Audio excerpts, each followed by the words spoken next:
বলিউডের কিংবদন্তি অভিনেতা হি ম্যান অফ বলিউড নামে পরিচিত ধর্মেন্দ্র আর নেই।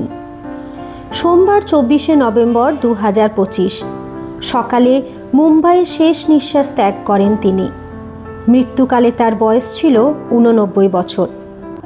গত কয়েক মাস ধরে শারীরিক অসুস্থতায় ভুগছিলেন ধর্মেন্দ্র। শ্বাসকষ্টজনিত সমস্যার কারণে কয়েকবার হাসপাতালে ভর্তিও হতে হয় তাকে। অবশেষে দীর্ঘদিনের শারীরিক জটিলতার কাছে পরাস্ত হন এই প্রবাদ প্রতিম অভিনেতা।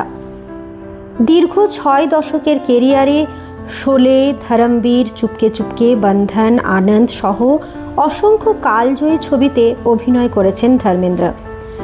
তার অভিনয় বলিউডকে দিয়েছে এক নতুন দিশা। মুম্বাই পরিবার ও ঘনিষ্ঠজনদের উপস্থিতিতে সম্পন্ন হয়েছে শেষকৃত্য। সামাজিক মাধ্যম জুড়ে বলিউড তারকাদের শোক বার্তা। অমিতাভ বচ্চন, হেমা মালিনী, সানি দেওয়াল থেকে শুরু করে অসংখ্য সহকর্মী ধর্মেন্দ্র প্রয়াণের শোক প্রকাশ করেছেন। বলিউডের ইতিহাসে সোনালী অধ্যায় রচনা করা এই তারকার মৃত্যু নিঃসন্দেহে চলচ্চিত্র জগতের এক অপূরণীয় ক্ষতি।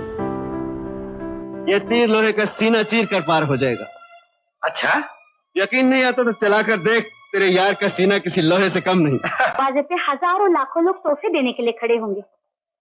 बेटा, ऐसे हंगामे में उसे कहाँ याद होगा कि एक लोहार उसका इंतजार कर रहा है। दुनिया जानती है माँ, मोहब्बत और सच्चाई की खातिर लोगों ने महलों को ठुकराकर झोंपड़ों को गले लगाया है। अगर मेरी दोस्ती में सच्चाई है माँ, तो वीर आएगा और जरूर आएगा। मैंने कहा था ना वो आएगा।